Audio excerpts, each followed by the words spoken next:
warahmatullahi wabarakatuh. Perkenalkan, nama saya Nur Umah Widiandi. Saya merupakan calon guru penggerak Angkatan 11 dari Kabupaten Blitar. Unit kerja di UPT SD Negeri Kebonduren 1. Pada kesempatan ini, saya akan memaparkan tentang koneksi antar materi, kesimpulan dan refleksi modul 1.1 tentang pemikiran Ki Hajar Dewantara. Pendidikan dan pengajaran adalah dua hal yang berbeda. Menurut Ki Hajar Dewantara, pengajaran adalah proses pendidikan dalam memberi ilmu untuk kecakapan hidup anak secara lahir dan batin. Sedangkan pendidikan adalah memberi tuntunan terhadap segala kekuatan kodrat yang dimiliki anak agar ia mencapai keselamatan dan kebahagiaan yang setinggi-tingginya, baik sebagai manusia maupun sebagai anggota masyarakat.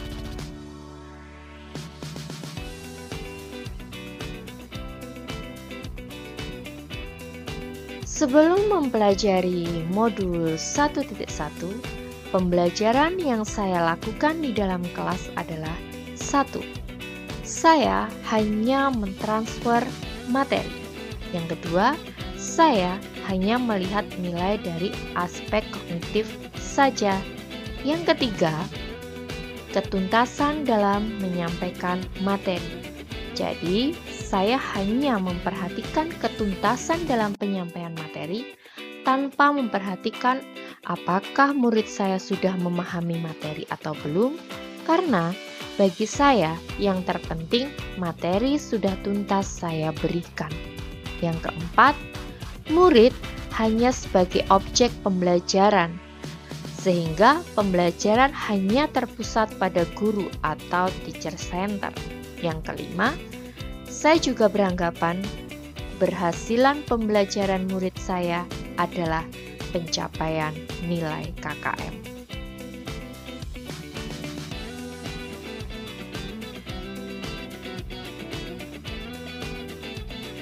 Namun, setelah saya mempelajari modul 1.1 tentang pemikiran Ki Hajar Dewantara, saya menyadari bahwa apa yang saya pikirkan dan lakukan selama ini tidak tepat.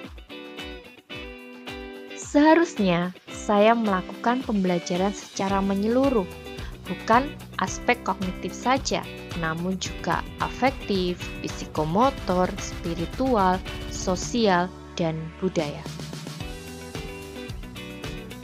Seharusnya guru sebagai fasilitator pembelajaran harus membebaskan murid untuk berkreasi, berpendapat, dan berekspresi.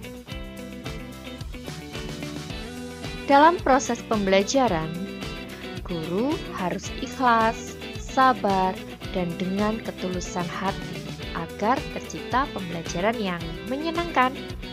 Yang kedua, guru harus mempelajari karakteristik murid karena setiap anak lahir mempunyai kelebihan dan kekurangan yang berbeda. Selain itu, juga berikan kesempatan murid untuk berkembang sesuai dengan kodratnya, dengan kodrat alam maupun kodrat zaman.